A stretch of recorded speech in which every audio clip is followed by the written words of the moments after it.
وَأَلْقَيْنَا بَيْنَهُمُ الْعَدَاوَةَ وَالْبَغْضَاءَ إِلَىٰ يَوْمِ الْقِيَامَةِ، ڈال دیں گے ان کے درمیان دشمنی اور کینہ قیامت تک۔ كُلَّمَا أَوْقَدُوا نَارًا لِلْحَرْبِ، جب کبھی جلائے یہ آگ دشمنی کی، اطفأها اللہ، بجھا دے گا اس کو اللہ۔ کبھی ایک مسئلہ کبھی دوسرا مسئلہ، آئے دن لڑائی بڑھکا رہے ہیں، اطفأها اللہ، اللہ اس شر کو دفع کر دیتا ہے۔ جس شخص کو چور ڈاکو یا ویسے خطرہ ہو، وہ مغرب اور عشاء کی نماز کے درمیان فاتحہ 3 مرتبہ، آیت الکرسی 3 بار، آخری چہار قل 3 بار پڑھ کر پھر 21 مرتبہ دائیں ہاتھ کے پوروں سے گر لے۔ کلما اوقدوا نارا للحرب اطفأها اللہ، اور اس دشمنی شر فساد کا تصور کرے اور ایسے انگلی ہلائے، ایسے انگلی سے حساب کھینچے کہ بحکم خدا اس آیت کی برکات کے ساتھ ہر طرح کا شر فساد بلا مصیبت مرض سحر سفل انسان عزت حیات زندگی کو تکلیف دینے والے صدمات دشمن ان کے خیالات سازشوں سے یہ خطہ یہ ادارہ یہ گھر سب کو محفوظ کرانا چاہتا ہوں۔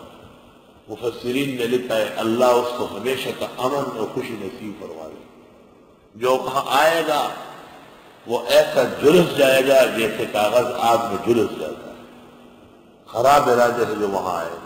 کلما اوقدوا نارا للحرب، جب کبھی یہ بڑھکا دیتے ہیں آگ لڑائی کی، اطفأها اللہ، اللہ بجھا دے گا اس کو۔ وَيَسْعَوْنَ فِي الْأَرْضِ فَسَادًا، اور یہ دوڑتے ہیں زمین میں فساد کرنے، وَاللَّهُ لَا يُحِبُّ الْمُفْسِدِينَ، اور اللہ پسند نہیں فرماتے ان فسادیوں کو۔ وَلَوْ أَنَّ أَهْلَ الْكِتَابِ آمَنُوا، اور اگر بے شک ایمان لے آتے اہل کتاب، وَاتَّقَوْا تقوی کر لیتے، لَكَفَّرْنَا عَنْهُمْ سَيِّئَاتِهِمْ، ہم ہٹا دیتے ان سے گناہ، وَلَأَدْخَلْنَاهُمْ جَنَّاتِ النَّعِيمِ، ضرور داخل کر دیتے ان کو نعمتوں والی جنتوں میں۔ وَلَوْ أَنَّهُمْ أَقَامُوا التَّوْرَاةَ وَالْإِنْجِيلَ وَمَا أُنزِلَ إِلَيْهِمْ مِنْ رَبِّهِمْ، اور اگر بے شک یہ قائم کر لیتے توریت انجیل اور جو ان کو اتارا جاتا ہے رب کی طرف سے۔ مفتی محمود کہتے تھے اقام التوراۃ، توریت اور انجیل پر باقاعدہ عمل، اور باقاعدہ عمل تب ہوتا ہے جب وہ قانون کے طور پر نافذ ہو۔ پھر فرماتے تھے کہ توریت و انجیل کے نافذ کرنے سے خوشخبری کی لاکلوا من فوقہم، کہ یہ کھا لیتے اوپر سے، ومن تحت ارجلہم، پیروں کے نیچے سے۔ تو قرآن اور سنت کے نافذ کرنے سے کتنی بڑی برکات حاصل کی۔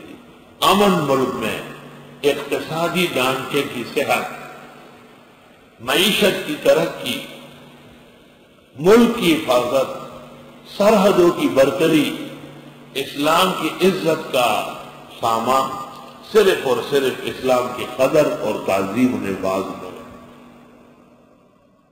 منہم امت مقتصدہ، ان میں ایک جماعت اعتدال والی ہے، اعتدال والی اور روشن خیالی، روشن خیال ہو اور اعتدال ہو، لیکن بش اور بلیئر کے کہنے پر حال و مال نہ ہو، سیدھی بات یہ ہے۔ منہم امت مقتصدہ، انہی میں ایک جماعت ہے عادلۃ غیر غالیہ، مفسرین لکھتے روح المانی میں ہے، مقتصدہ کا معنی کرتے روح المانی، عادلۃ غیر غالیہ، بہت عدل والے ہیں، کوئی انتہا پسند نہیں۔ وَكَثِيرٌ مِّنْهُمْ سَاءَ مَا يَعْمَلُونَ، اور بتیرے ان میں برے اعمال کر رہے ہیں۔